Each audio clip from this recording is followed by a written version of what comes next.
우리가 어디를 갈지를 결정하지 않은 채 길을 떠나면 약간의 설레임이 있습니다. 왜냐하면 낯선 길에 대한 호기심도 있고 또 막연한 기대감이 있기 때문입니다. 그러나 어디로 갈지 정하지 않았기 때문에 끝을 모릅니다. 목적지를 모르니까 어느 순간 걱정과 불안과 두려움이 찾아오지요. 그냥 한번 가보는 거야. 뭐든지 있겠지.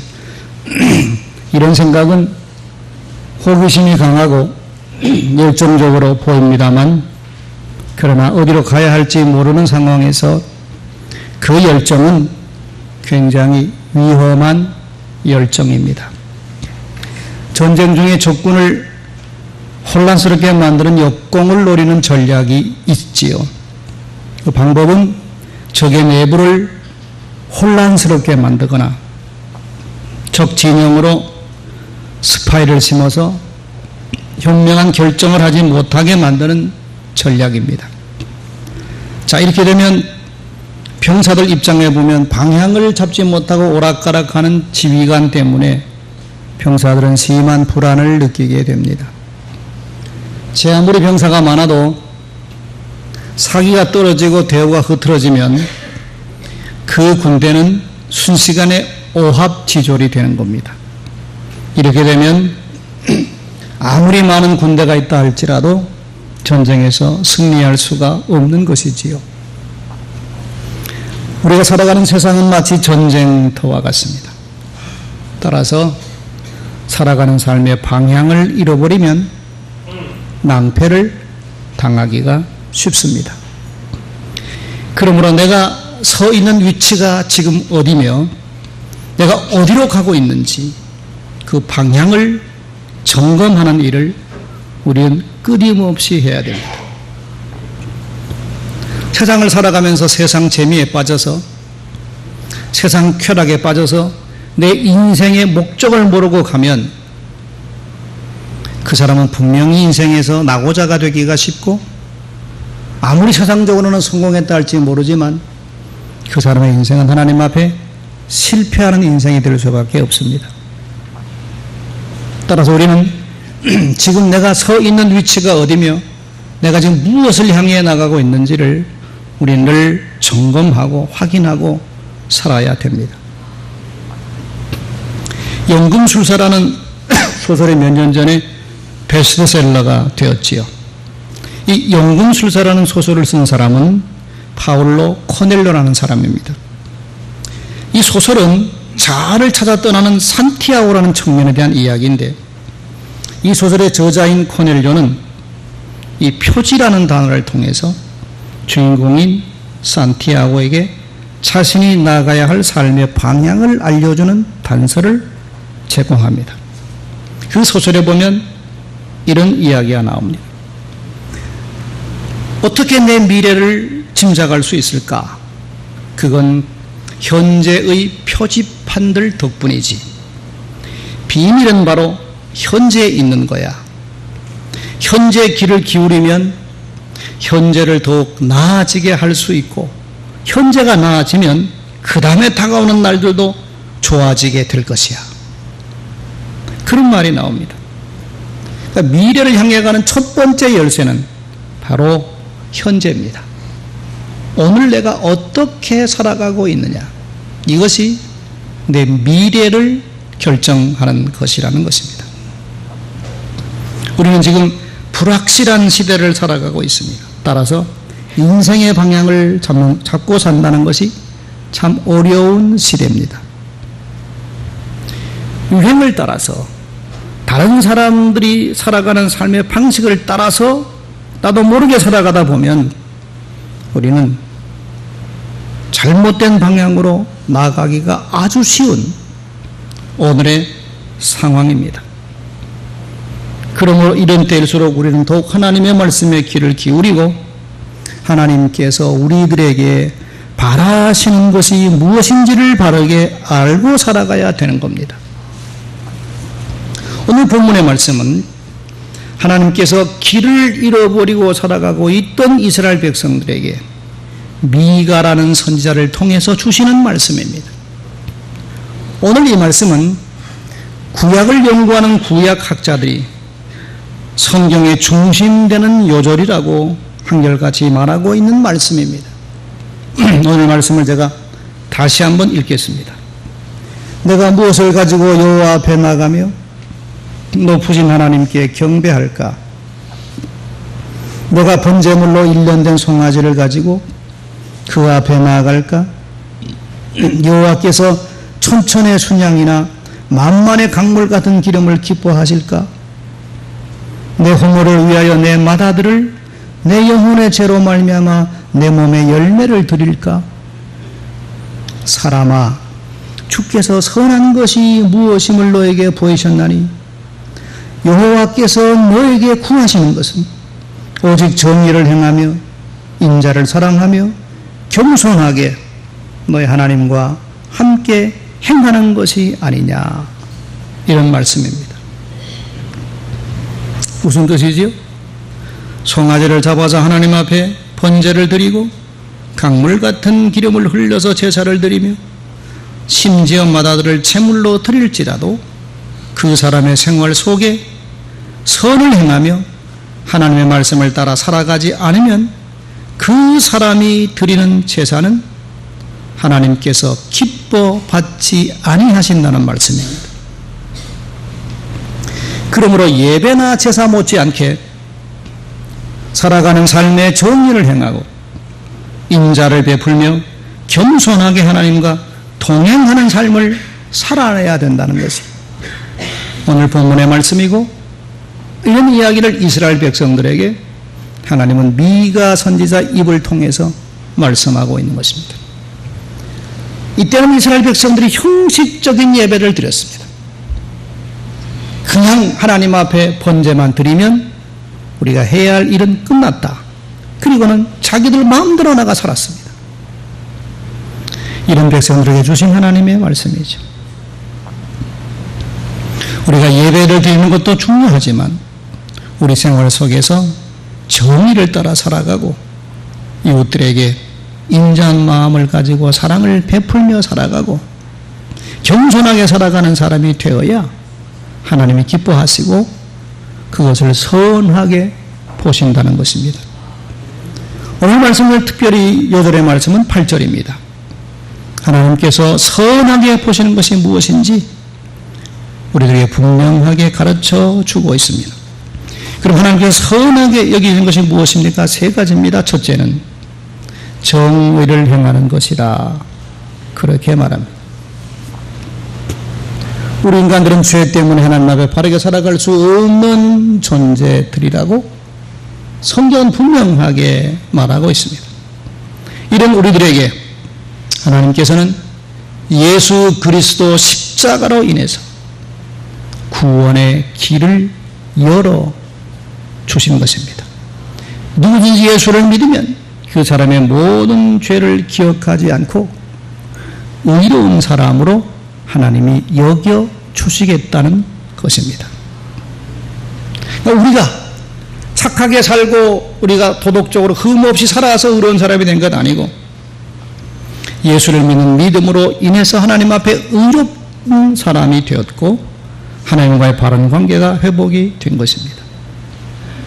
따라서 의롭게 여겨진 우리들이 이 땅에 살아가면서 어떻게 살아가야 되느냐 하면 하나님의 백성답게 의롭게 살아가야 된다는 것입니다. 자, 그러면 정의를 행하는 것이 무엇이냐? 의롭게 살아가는 것이 무엇이냐? 마태복음 22장 35절 이하에 보면 한 율법사가 예수님께 나와서 율법 중에 어느 계명이 큽니까? 라는 질문을 합니다. 이때 예수님께서 그 율법사에게 뭐라고 대답을 하지요? 이렇게 대답합니다.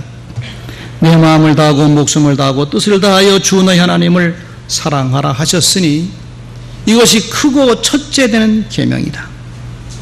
둘째도 그와 같으니 내 이웃을 내 자신과 같이 사랑하라 하셨으니 이 두 계명이 율법과 선지자의 강령이니라.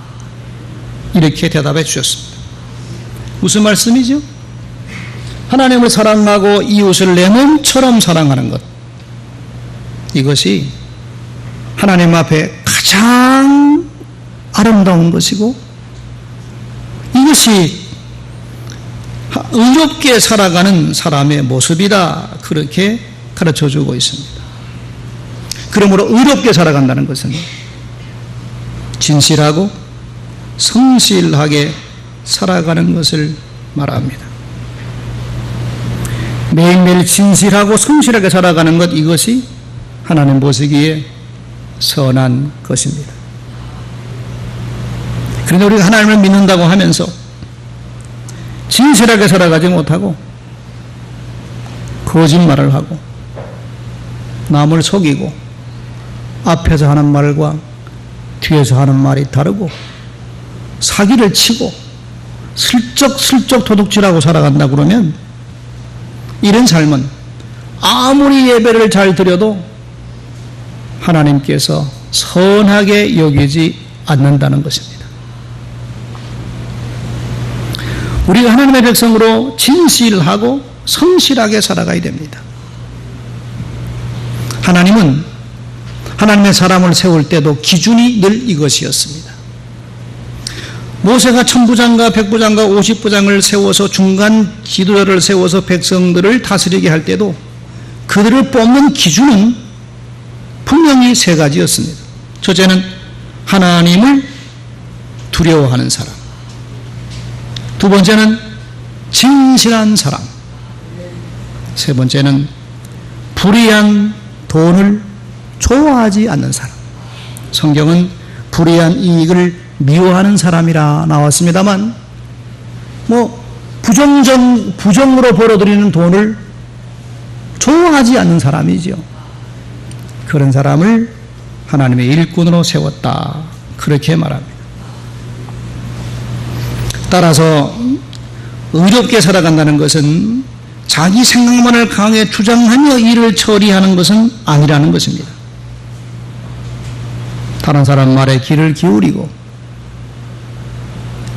어떤 것이 하나님 보시기에 옳은 것인가를 생각하고 판단하고 결정하고 살아가는 사람인 것입니다. 그런데도 우리들은 자기 생각만이 옳다고 목소리를 높이는 사람들이 많이 있습니다. 이런 삶의 모습은 정의를 행하는 모습이 아니라는 것입니다. 그런가 하면 또 자기 생각대로 따라주지 않는다고 감정적으로 일을 처리해 나가는 사람도 있는데, 이런 사람은 진정으로 하나님을 두려워하는 사람이 아닙니다. 하나님을 두려워하는 사람은 절대로 편견이나 복수심을 가지고 감정적으로 일을 처리할 수가 없습니다. 왜 그렇습니까? 하나님께서 우리 마음의 생각을 아시고 우리가 무슨 뜻으로 그렇게 하는지 하나님은 다 아시고 계시기 때문이죠. 그러므로 하나님께서 선하게 여기는 사람은 언제 어디서나 어떤 상황에서도 진실하고 바르게 살려고 애쓰는 사람입니다. 그런 사람을 하나님은 선하게 여기시고 그런 사람에게 복을 주시는 것입니다. 미국의 백화점 왕이라고 부르는 존 워너메이커가 살아있을 때입니다. 어떤 젊은 청년이 찾아와서 일자리를 달라고 끈질기게 요구를 합니다. 그러자 이 존 워너메이커가 이 청년에게 백화점 유리창 닦는 일을 시켰습니다. 우리 청년이 정성을 다해서 그 일을 하는 겁니다. 최선을 다해서 유리창을 닦는 거예요. 보아하니 굉장히 많이 공부를 하는 학생인데 백화점에 유리창 닦는 일을 소홀히 여기지 않고 성실하게 하는 겁니다. 그래서 존 워너메이커가 그 청년에게 그보다 조금 더 중요한 일을 시켰습니다. 그랬더니 그 청년은 그 일도 성실하게 정성을 다해서 자기 일처럼 해냈습니다. 그런 모습을 보고 나중에는 그 청년을 그 회사 사장으로 임명했다는 것입니다. 내게 주어진 일이 작은 일이든 큰 일이든 항상 의롭고 정의롭고 바르고 진실하게 일할 때 그것을 하나님께서 선하게 여기신다는 것입니다. 두 번째는 하나님이 선하게 여기시는 것은 인자를 사랑하는 것입니다. 자비를 베푸는 사람이 자비를 받을 수 있지요. 여러분 잘 아시는 마태복음 5장 산상수훈 8복에 보면 예수님께서 이렇게 말씀했습니다. 복 있는 사람은 긍휼히 여기는 자는 복이 있나니 그들이 긍휼히 여김을 받을 것이며 긍휼히 여기는 자가 복이 있다는 것입니다.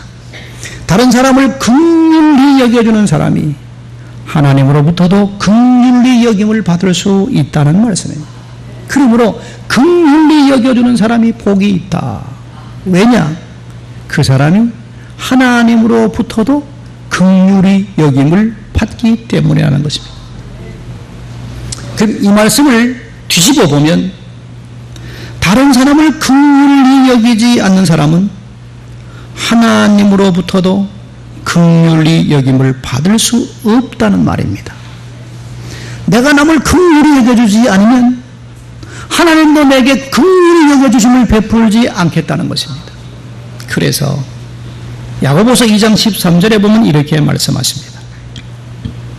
긍휼을 행하지 아니하는 자에게는 긍휼이 없는 심판이 있으리라.